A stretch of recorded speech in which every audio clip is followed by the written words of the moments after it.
या वर्षातला हा शेवटचा मंगळवार असल्यानं भाविकांनी मुंबईतील सिद्धिविनायक गणपती बाप्पाचं दर्शन घेण्यासाठी गर्दी केल्याचं पाहायला मिळतंय। तसंच मुंबई पोलिसांच्या वतीनं इथं मोठी खबरदारीही यावेळी घेण्यात आली आहे। आढावा घेतलाय आमच्या प्रतिनिधींनी, पाहूया।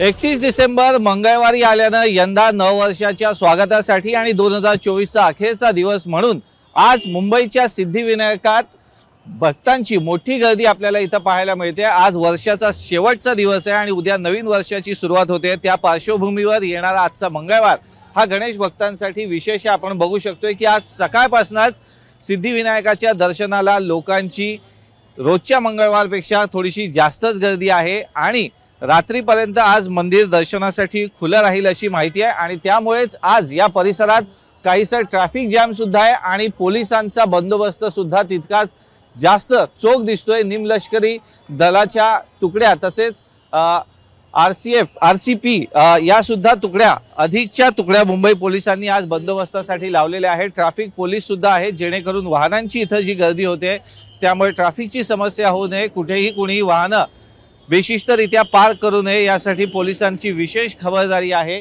त्यामुळे आजच्या पार्श्वभूमीवर सिद्धिविनायक परिसरात सकाळपासूनच गणेश भक्तांची गर्दी आहे आणि आज दिवसभर ही गर्दी कायम राहील। संध्याकाळनंतर सुद्धा इथं गर्दी होणं अपेक्षित आहे। त्यामुळे आज मुंबई पोलीस प्रशासनाच्या वतीनं सिद्धिविनायक परिसरात खास बंदोबस्त ठेवलेला पाहायला मिळतोय।